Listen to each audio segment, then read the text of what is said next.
আছেন সবাই? আশা করি সকলে ভালো আছেন। আসসালামু আলাইকুম। তো দেখেন আজকে আমি আসলাম, এই যে এটা তো চেনেন আপনারা না, এটা মুসার খোল।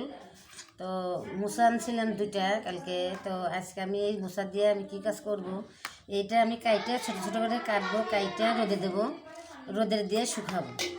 এখন আমি কেটে নেব। দেখেন আমি কীভাবে কেটে নিতেছি, এইভাবে এইভাবে কেটে নেব। এইভাবে রোদে তালি তাড়াতাড়ি শুকাবে। আর হলো এটা দিয়ে আমি ওষুধ বানাবো। কী ওষুধ বানাবো আপনাদের আমি পরে দেখাবো। কলার ডোঙাগুলো কেটে নিলাম, ছোটো ছোটো করে কেটে নিলাম। তো এত গুণ এই কলার ডোঙা, মুসার ডোঙা, তো কেউ ফালা দিবেন না। অনেক গুণ এই মুসার, বুঝছেন? মুসার ডোঙাগুলো যদি আপনারা, আমি কীভাবে ওষুধটা বানাই আপনারা যদি দেখেন, খবরদার ফালা দিবেন না।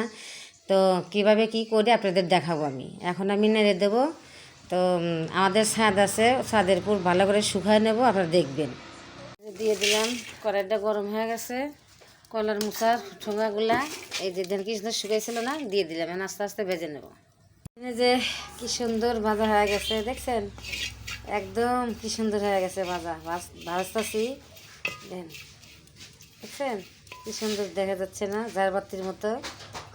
একদম কিন্তু ছাইয়া গেছে, একদম ছাইয়া গেছে। তো মনে করেন যে এটা কিন্তু ওষুধ।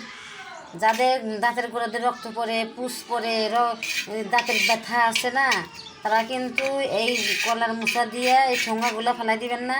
এই ঠোঙা দিয়ে এইভাবে শুকাইয়া ভেজে নেবেন। ভেজে প্রতিদিন সকালে বিকেলে শোয়ার সময়, রাত্রেবেলা শোয়ার সময়, আর সকালে ঘুমোতে উঠে সেরে এই ছাই দিয়ে দাঁত মাজবেন।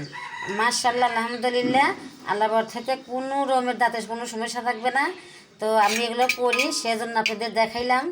তো আমার তো ডায়াবেটিস আছে, আমার তো দাঁত মনে করেন যে লড়ে যায়। মাশাআল্লাহ, এটি আল্লাহ বর থেকে দিয়েছে, আল্লাহ বর থেকে আল্লাহ আমাকে মাফ করছেন।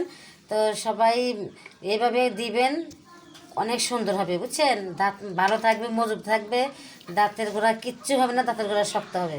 যদি ভালো লেগে থাকে অবশ্যই কমেন্টে জানাবেন। আসসালামু আলাইকুম।